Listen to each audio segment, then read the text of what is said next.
source wall. The source wall. Mr. Terrific. Everyone read that? The Terrifics. The Terrifics. Sorry. The Terrifics. See, I'm definitely not a DC boy. Well, there is a Mr. Terrific. Yeah, and he's the star of the show. He's the star of the show. Oh yeah, Mr. Terrific. And he's not the background character. Metamorpho isn't the group leader. You know, Plastic Man isn't the group leader. Nugo isn't the whatever I just said before. It looks like us. So, Mr. Terrific. Who is Mr. Terrific? And dude is Mr. Terrific is Michael Holt. Originally, from like DC back in the days, he was like one part of the he was part of the JSA with like Power Girl and Sandman and a few others who were like in the JSA. But obviously, New 52 has happened and wiped that all out. And I don't know if he was around much in the New 52. Was he, Josh? Not to mind. He was just like sporadic appearances. Yeah, like I think now since Dark Knight's Metal, they're just trying to kind of using that to bring a few characters back, like Metamorpho and Plastic Man as well. Okay. But his name's no, go on. So the whole gist of the Terrifics was during, from what I understand, because I didn't read Dark Knight Metal and I haven't really kept up with DC, but from what I understand, Mr. Terrific, he's been away on some dark metal mission. What it was is that there were like a few teams that were sent off to go find, I don't know how to pronounce it, Nth Metal and apostrophe TH Metal, and he was one of the teams that went off to find some. So that's what they mean by he was away in the dark multiverse. Right. But sorry, go on, as you were saying. And Mr. What was his name? Mr. Stu?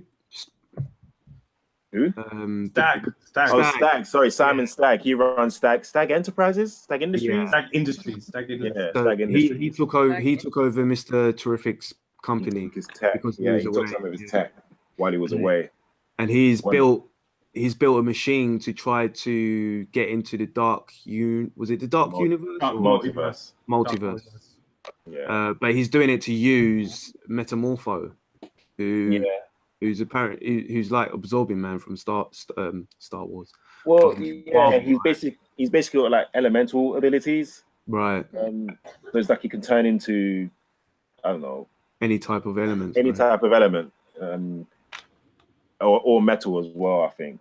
And basically, so when he was in the dark multiverse, I think he started, I don't know if he started absorbing Nth Metal and it kind of turned him a bit berserk. Yeah. He was kind of just out of control. It's like he was aware of what he was doing, but he had no control over it. I think it was obviously because it was very new to him. He's used to the stuff that we have. Whatever's on the periodic table that we have, he's used to turning into that. So obviously it wasn't on the periodic table, so that just kind of messed him up a bit. But, so with Nth Metal, what I know it's Hawkman's. Yeah, his mace is made out of it, and Hawk Girls as well, I think. Right. But what is actually so important about it? Because during Dark Knight Metal, I know the whole reason for it was Batman had a piece of it, and he's trying to figure out what it was. So this is probably how it all started, right? I'm not 100% sure, but God, I'm not even sure if I know how to explain it. So basically, it's a bit fluffy, but basically, what they done was they've made it so that, if I got this right, someone correct me if I'm wrong or whatever. Yeah, Jeff Johns, when they came in to do DC Metal, they made it as if the metal is what causes people to be meta. Right. That they've got powers, basically, and they can be like activate, a bit like how the mutant gene works or something like that. Right. And when you come into contact with the Nth Metal, that it triggers your powers and stuff like that.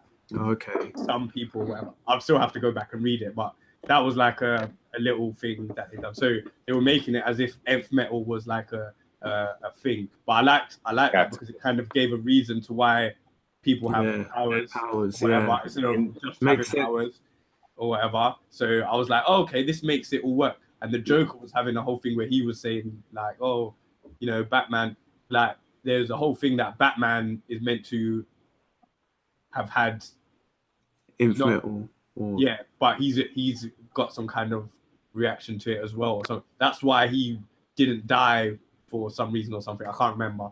I have to go back and read that. I thought he didn't die when him and the Joker died, right? I thought when they had their last fight. Because it turned out that Batman actually had the Joker locked up in like a cave beyond the Batcave, if that makes sense. Like way he was way hidden in there.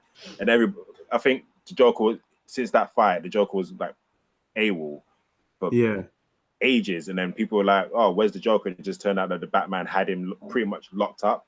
He wasn't like bound or anything. He was just kind of like in this little nook of the Batcave that nobody would think to have access to. And I think it was actually, was it Mr. Terrific? No, it was Green Lantern. No. And Green Lantern. Sorry? Batwing. What's his name? Yeah, what's his name? The black guy. Oh yeah, It was Green Lantern and Duke Thomas. Green Lantern and Duke Thomas who found him when they were traversing through the Batcave, which is weird. However you see it in the comics and movies, apparently the Batcave is a lot bigger than we think it is. What we first thought, yeah. Yeah. So with go on. With Plastic Man, because they were saying that Batman took him because he's something with the molecules on him. He doesn't get affected. Yeah, it's the way his abilities work. I think that was just something that they just wrote in recently. Obviously. Oh, okay. It's not. But he's been an egg for ages. It's what it is. If you read the DC cast, was it casting like the story before Dark Knight Metal? Before Dark Knight Metal, it's revealed that Batman had a secret team, right? And it was basically the Outsiders, right. And you kind of see it on his computer screen, like you see Duke Thomas and Green Lantern, and they're like, wow, Batman had a secret team. Because the Outsiders have been out of the comics since like New 52 wiped them out. So I think this was and I think Metamorpho, if I'm getting it wrong, someone correct me, Metamorpho and Plastic Man were on that team, if you look on the computer. Oh, okay. So then when I think Batman sent them on whatever mission, and then Plastic Man got encased,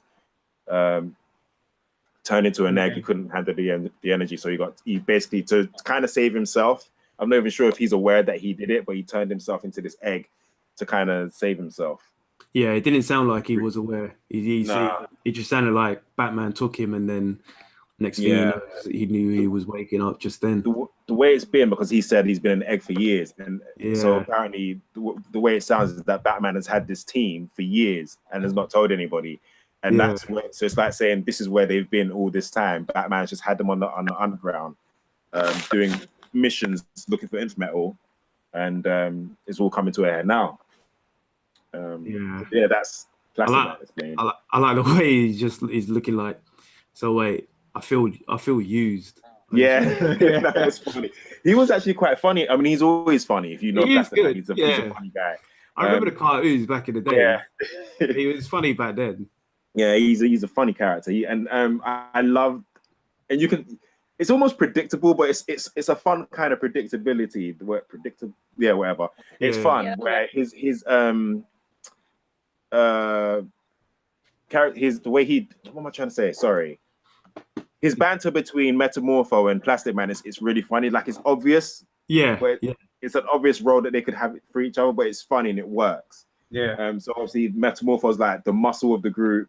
Yeah. And it's like Raphael, Michelangelo. Yeah, he's got the short fuse, and then you've got Plastic Man, who's like, Michelangelo, who's the funny, jokey kind of one. And then obviously you got, I don't know, let's say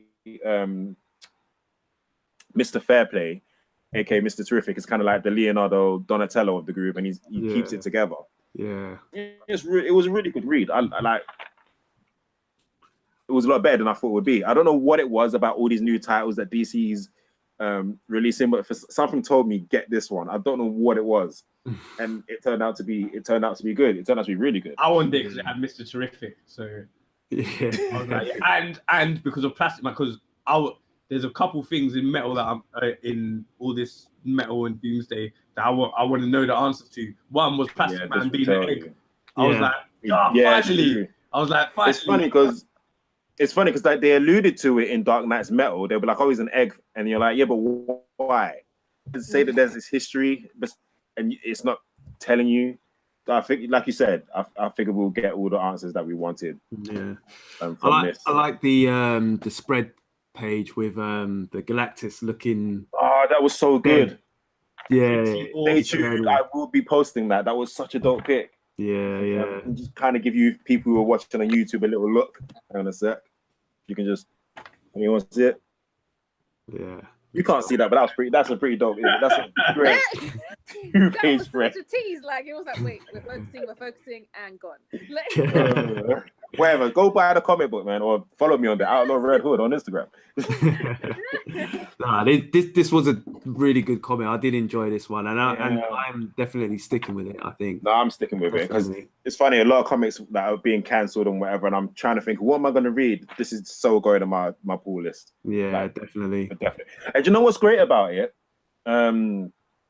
So you get in Marvel, you get comics like Guardians of the Galaxy, and who else does it? Captain Marvel, where they actually traverse through space. Right. Yeah. You don't get that much in DC, unless I'm wrong. I can't think of any comics where you get them traversing through space. That's what I was going to say. Green Lantern. Okay, my bad, Green Lantern. But again, Marvel has more.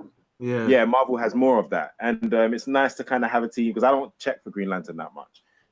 So it's nice to have a team that's traversing through, and they're not necessarily traversing through space; they're traversing through the dark multiverse, which is what I love. And I just want to see. They're obviously not going to be home for a while, and it's kind of interesting to see where they're going to land, who they're going to meet. Like you got the new girl. What's her name? Her name is Lynn. She's Phantom Girl. Lynn something. But did you see the name of her planet? Yeah, Linya Wazo. Bugs too. Yeah, Linya Wazo from Bugs. Is she like Mr. Mitchell Pinelick? I don't know. Is that the same? But I just know that the names, like. Yeah, it's weird names, man. Yeah, I'm sure this is what happens when you're writing comic books and you're smoking at the same time. Has she been in the comics before then? Is she a character from before, or she is from before? I had to look because I remember when we first got it, I was like, "Who's that chick on the front?" I was like, "Is it Ace from the Royal Flush Gang?" She does look like her, doesn't she? She does look like her, even her costume. Yeah. And I was like, or is it someone else or whatever? So I looked it up or whatever. Even when I went to the comic book store and I went to the guy, I was like, right, I know who everyone else is. I said, do you know who this chick is? And he was like, nah. And I was like, just gonna have to read it and find out, I'm gonna Google her real quick because I probably know her from way back and don't remember that I remember her. Yeah. But Phantom Girl, I think her name is her superhero name. Is that it? Let me type in Phantom Girl. Phantom Girl, yeah. And right at the end you got Tom Strong. Tom Strong, that was a nice little he looks strong, doesn't he? So strong. Look at me, I'm so strong. Looks like he's like a Colossus's cousin there, I thought he was a very old character, to be fair. I thought he was like back in Phantom Girl. Sorry, Legion of Superheroes. Sorry, Rich, you were saying. Sorry, go on. No, I was just saying. I thought Tom Strong was an old Silver Age character, but he is actually. That's what was so fun about that ending. He is. He's from like. When is Tom Strong from? Yeah, it looks like he's from the 99. He first appeared in 1999. So. I remember there was a cartoon. Yeah, I do vaguely remember that. Was it the Justice? If I'm wrong, remember the Justice League animated series when they went to that alternate reality? When it was, they done it like JSA, but it wasn't the JSA. It was one of the Catman and Turbo Man and whoever else they had. The Green Hornet, or Green. No, it was Green something else. The Green Lampshade. I don't know. Green Guardsman. Green Guardsman. There you go. Green Guardsman. Green Lampshade. In the Justice League, it was a reality that one person built based on the comic books they used to read as a kid, because Green Lantern John Stewart, bad boy, was used to read it when he was a kid, and he was like, all this stuff seems familiar, like I know, like I've been here or something like that. And then he clocks, these are the comics I used to read when I was a kid, and but I don't think it was Tom Strong that was in it, even though still, the guy looked like him. Funny thing about Tom Strong though, because obviously this comic is called The Terrifics. And back in the day, Tom Strong had a comic book called Terrific Tales. Oh, right. Okay. So I don't know if they're gonna have him. Huh? I was gonna say I don't know if they're gonna have him join the Terrifics, which would be pretty dope if they had him in it as well, considering what the old comics was. So this is shaping up to be really, really good. Yeah, definitely. It's only issue 1, and yeah, just go out and buy it. It's a fun read. Just get it. On that quick note of Tom Strong, just because Rich was saying about old characters and stuff like that, that's another good thing that they've been doing in this recent DC run, is just bringing back those old characters. Even if they're just there for like some quick feature, it's almost like there's behind it, but we don't know. Like they've had who is it? Garrett. Detective Chip. Yeah. He's been in it, and he's had like a proper run, and he started losing his smartness and all this stuff. And it's like some people are like, who's Detective Chip now? But he's from like the 50s. Do you know what I'm saying? He's like 1 billion years ago. So all these little things, even like the whole Jay Garrick thing with, he's there. Oh, he is here, but he's not there. Like, where is he? What's happening? So it's all these little things that we're just waiting for. When Rebirth started, if you read the Rebirth issue 1, that DC Rebirth issue 1, it's got a few members of one or two members of the JSA at the beginning. So I remember there's this one old guy in the old folks' homes he's saying something like, the JSA is calling me or something like that. So and they think he's crazy.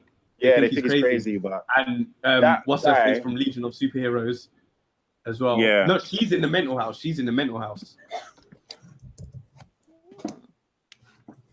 Okay, so yeah, moving on. Go get the Terrific. It's terrific. It's terrific. You know, the Terrifics is terrific. Yeah, go get issue 1, subscribe to it, and just get more of the Terrifics, because fair play, innit? Yeah, definitely. Boom. The source wall.